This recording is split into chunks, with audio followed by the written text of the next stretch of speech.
The most dangerous person isn't the one who screams at you. It's the one who smiles, listens, and makes you reveal your weaknesses. That's not empathy, it's strategy. In The Prince, Machiavelli never trusted the masks people wear. He knew real power doesn't need to intimidate. It only needs to make you feel seen. A successful narcissist doesn't scare you. They seduce you. You think they're warm because they remember your name.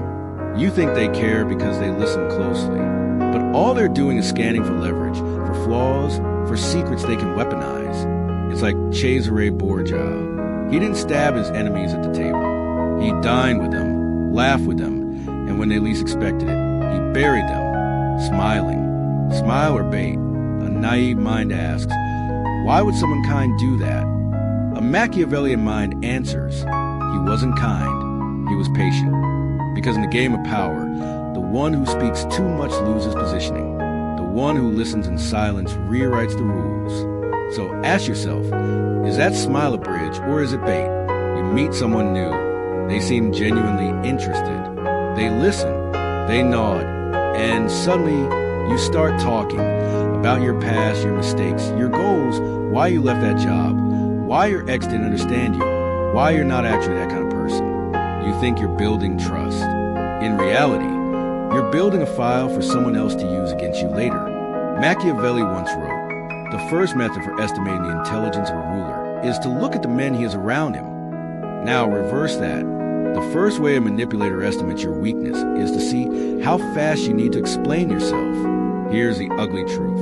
You don't explain yourself for them. You explain yourself for you, because silence makes you anxious, because being misunderstood feels unbearable, because deep down, you believe if you just say the right words, they'll finally see the real you. They won't. They already see who you are, someone desperate to be seen. That's why narcissists always win the first round. They don't fight for control. They wait for you to give it away. Think about it. Have you ever posted something online and the first negative comment made you defend your character? Have you ever sent a long text trying to clarify things after someone misjudged you? Did it work? Did they respect you more? Or did they just read you deeper? In the Machiavellian playbook, this is rule 1. The moment you defend yourself, you've already lost, because now they know you care. They know your buttons. They know what you fear being seen as. And once someone knows what you fear, they can control what you do. So next time someone misunderstands you, ask yourself, are they confused or are they fishing? You don't need to prove yourself to anyone who isn't proving themselves to you. Because the more you explain, the less power you hold. And the more they smile, the more dangerous they become. Power doesn't come from reacting. Power comes from making others reveal themselves while you say nothing. Machiavelli taught us this. The wise man does at once what the fool does at last. And the fool, he reacts, he justifies, he tries to clear the air. But the Machiavellian mind knows. Silence is not weakness. Silence is structure. Let me show you. Scenario 1, the workplace. A co-worker makes a passive-aggressive remark in a meeting. So glad someone finally decided to show up on time today. The room turns to you. You're tempted to defend yourself. It was traffic. I emailed the team. You want to be seen as responsible. But the moment you speak, you enter their frame. You legitimize their tone. You acknowledge their bait. Now imagine this instead. You hear the remark. You glance once and say nothing. You keep taking notes. Eyes forward. Calm. Now they're uncomfortable. Now they wonder if they miscalculated. Now their insult hangs in the air like a fart nobody laughs at. You've won not by fighting, but by letting them overexpose themselves. Scenario 2, the relationship. Someone says, be honest. Are you even capable of loving anyone? They want a storm. They want you to cry, beg, explain yourself. But what if you just looked at them with stillness? Not anger, not sarcasm, just stillness. Let them sit in the discomfort of their own projection. Let them talk. Let them fill the silence with their insecurities. Because when you stop reacting, they start revealing. This isn't about being cold for the sake of cruelty. It's about being untouchable. And the most untouchable people don't yell, don't chase, don't correct the record. They observe. They let others write their own downfall. Scenario 3, online warfare. Someone calls you fake. Someone mocks your appearance. Someone twists your words. You're tempted to clap back. Here's what I really meant. But the second you post that reply, you just told them one thing. You got to me, you validated their bait. You gave them content. You gave them control. Instead, let them spiral in silence. Let them guess what you're thinking. Let their paranoia do the work. Cold strategy isn't emotionless. It's weaponized emotion held back, like a blade never drawn but always felt. And the brilliance of it? People can't fight what they can't predict. So stop explaining. Start observing. And watch how fast the room begins to shift. Because in the world of power, the most strategic move is not to strike. It's to let the other person swing first, miss and fall. The Narcissist Trap. Every trap has one thing in common. It works best when you don't know you're in it. And the Narcissist Trap, it isn't built on force. It's built on attention. They don't overpower you. They reflect you back to yourself. They nod. They smile. They say things like, "You're different. You're not like the others. I really see you." And deep down, that's all you ever wanted, to be seen, to be understood, to feel safe in your own identity. But what Machiavelli knew, and what most people ignore, is this. The moment someone knows what you crave, they know how to control you. Let's go back thousands of years. In the wild, if your tribe misunderstood you, you could be cast out. Isolation meant death. So over time, we evolved a deep fear of being judged unfairly. And that fear still lives inside you. It's the voice that says, explain yourself. Make them like you. Don't let them get the wrong idea. But here's the twist. In today's world, your survival doesn't depend on being liked. It depends on being unshakable. The narcissist exploits your outdated software. They know most people can't sit with misunderstanding. So they poke at you. They withhold approval. They give you just enough to stay hopeful. Then pull back. You keep coming closer, hoping to fix the dynamic. But all you're doing is feeding it. Let's say you get ghosted, or publicly called out, or excluded from something you thought you belonged to. What's the first thing you feel? Shame. Then the urge to fix a narrative, to reach out, to explain. This is a pattern. Because they've hijacked the oldest survival loop in your brain. If they reject me, I must have done something wrong. Wrong. Sometimes people reject you because they know you'll come crawling back, and they enjoy watching you crawl. Narcissists feed on that pattern. They don't want connection. They want leverage. And the more emotionally intelligent they are, the more precisely they manipulate that impulse inside you, the fear of being disliked, the pain of being misunderstood, the obsession with how others see you. You're not weak for feeling this. You're human, but you stay weak if you never upgrade the system. Machiavelli wouldn't explain himself to win approval. He'd use disapproval as cover. He'd let them underestimate him while he rewrote the game behind the curtain. That's the model. So the next time you feel the itch to explain, pause. Ask yourself, am I doing this to protect the truth or to protect my ego? Because the people who can't sit with being misjudged will always be easy to control. And the people who can sit in silence, who can be misunderstood and still move forward, are the ones who rule the room. Weaponizing labels. Most people panic when they're labeled. You're fake. You're manipulative. You're selfish. You've changed. And what do? They deny. They explain. They scramble to fix perception, which only proves one thing. They care more about being liked than being in control. But Machiavellians, we don't fix labels. We weaponize them. Here's the principle. When you don't deny the accusation, you own the frame. Let's break it down with real examples. Scenario 1, you're called manipulative. Most people say, no, I'm not. I was just trying to help. But a Machiavellian says, manipulative, only if you don't like the outcome. Now they're on edge. Now they're not sure if you're dangerous or just smarter. Now, they don't want to test you again. Scenario 2, someone says you're fake. Most people react.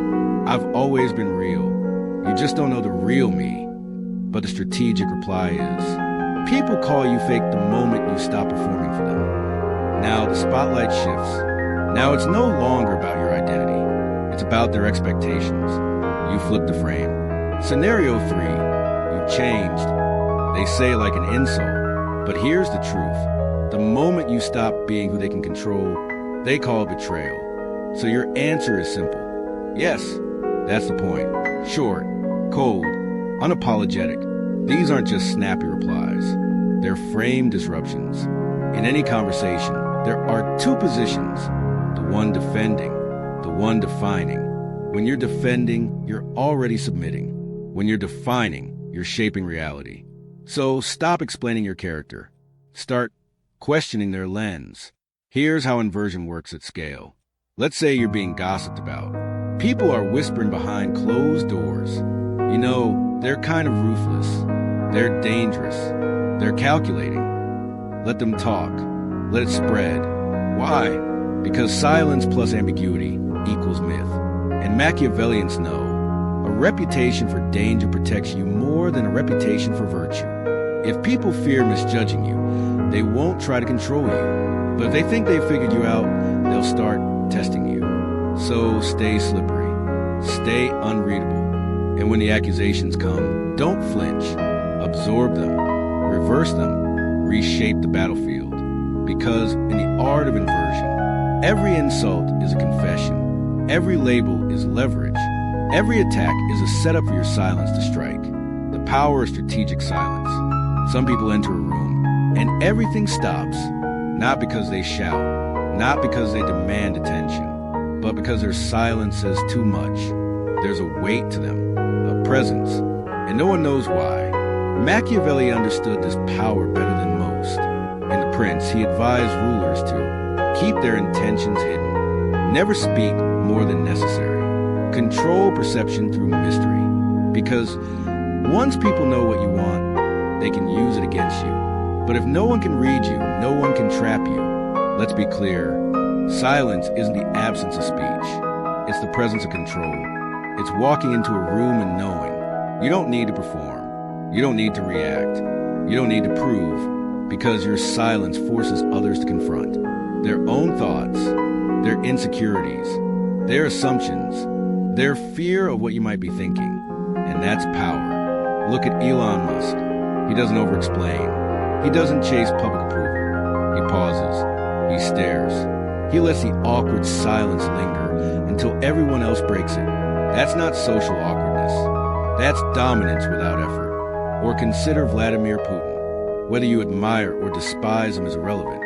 His silence in interviews, his still face, long pauses, refusal to react emotionally, it creates discomfort in his enemies because silence removes predictability.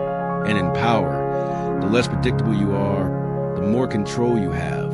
Now compare that to the average person. They talk too much.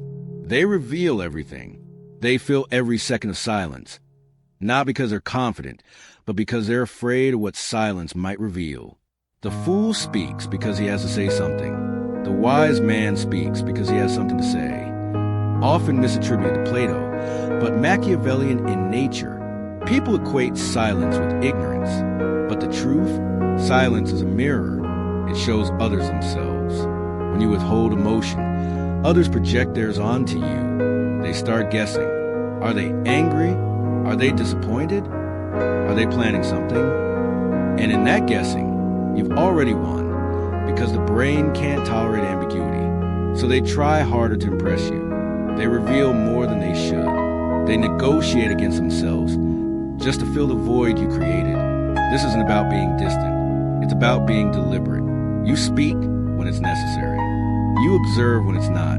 And every time you choose silence, you reclaim control. So don't be the loudest in the room. Be the one they lean in to hear, but can never quite read. Because the man who can remain silent in a world that screams is the man they fear the most. The psychology of silence in warfare. They insulted you. They twisted your words. They smiled while stabbing your name in every room you weren't in. They thought you'd break. They wanted you to react. But you didn't. You didn't beg. You didn't defend. You didn't explain. You went silent. And suddenly, they got louder. They started asking others about you. Why are they acting so cold? Do you think they're mad at me? I don't get it. They used to be so open. Now they're confused. Now they're overthinking. Now they're saying more than they should, just to fill the void your silence left behind. That's how power flips. Not through revenge, but through restraint. Let me show you how the psychology works. Phase 1, they attack. They expect a reaction. They want to provoke guilt, fear, emotion, but you respond with stillness. No anger, no tears, just a calm, unreadable presence. That silence, it haunts them because they didn't get what they wanted, control over your emotional state. Phase 2, they escalate. Now they push harder. They exaggerate. They gossip.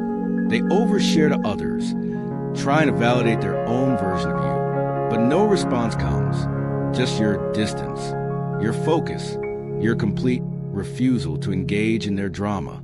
And that burns them more than any insult ever could. Phase 3, they collapse. People stop listening to them. Their words lose weight. Their narrative starts to sound desperate. Why? Because when one person screams and the other says nothing, the crowd always starts to question the screamer. That's the paradox of silence. You say nothing, but everything shifts around you. Machiavelli would call this strategic absence. He knew that presence builds familiarity. Absence builds mystery. And mystery is 10 times more powerful than explanation. Because when people can't read you, they imagine the worst. They assign you depth, danger, strength, even if none of it is true. The moment you go silent, they start talking to themselves.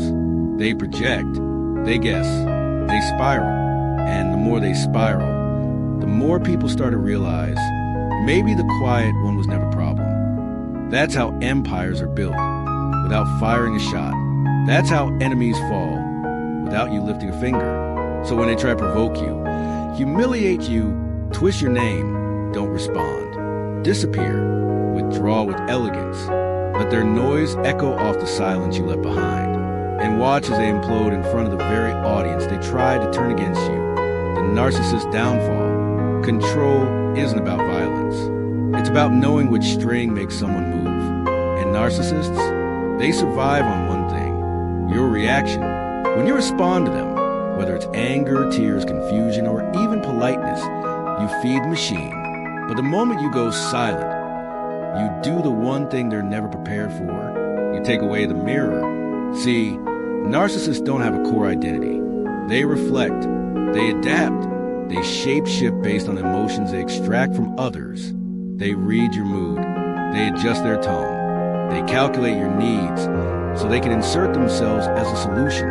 They're emotional hackers, and silence is the firewall.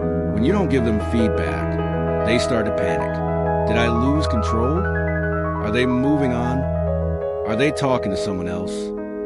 Are they exposing me? That internal noise gets louder and louder until they're consumed by the one thing they project onto others. Paranoia. They check your profile. They reread old messages. They send passive-aggressive texts. They talk to mutual friends. They stalk in silence. Because your silence hurts louder than their words ever could. Here's what most people miss. Silence doesn't just remove their control. It removes their sense of identity. And that's the beginning of collapse.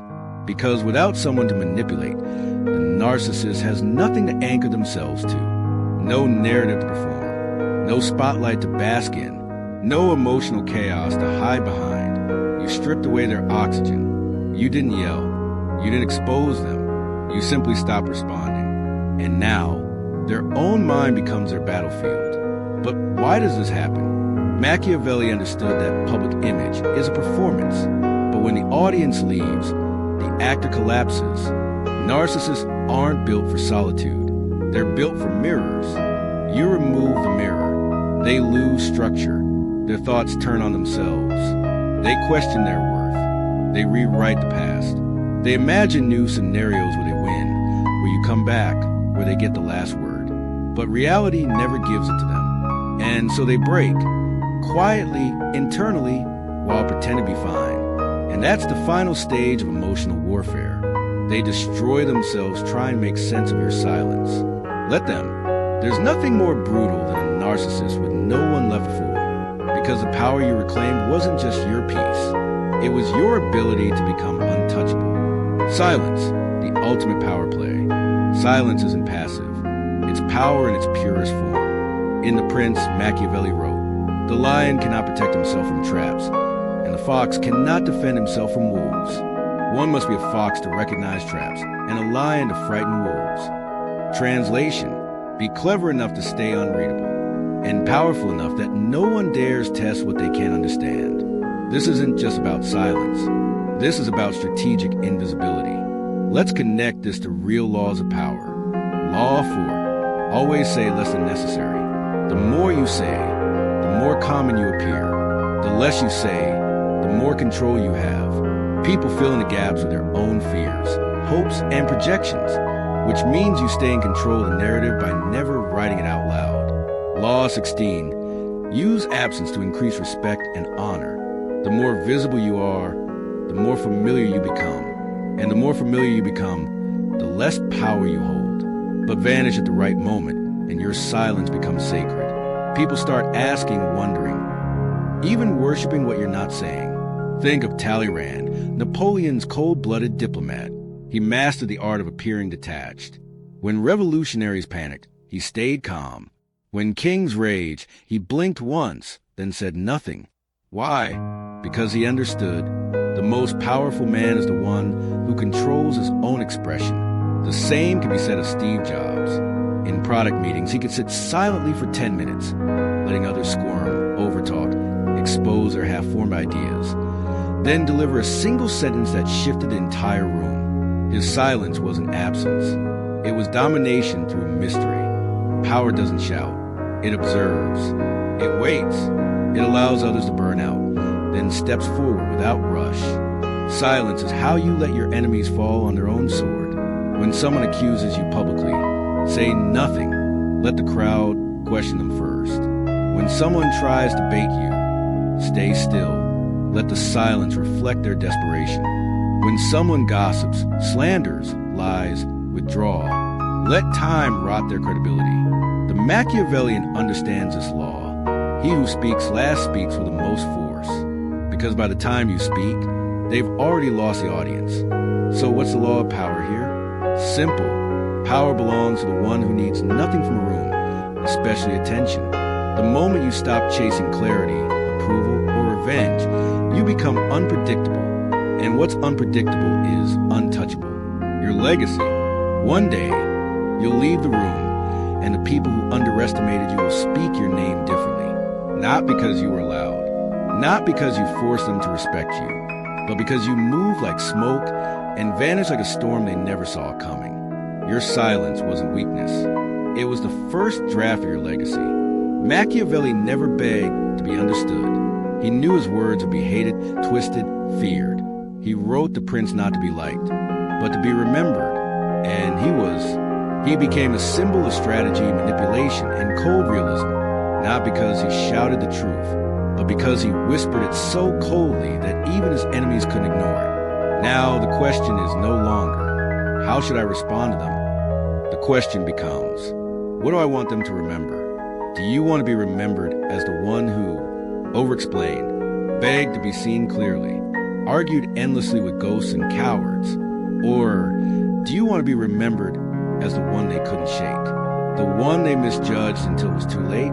The one whose silence still echoes in rooms long after they're gone? There's power in letting others misunderstand you, because the need to be understood is a leash. And the moment you cut that leash, you walk differently. You don't chase.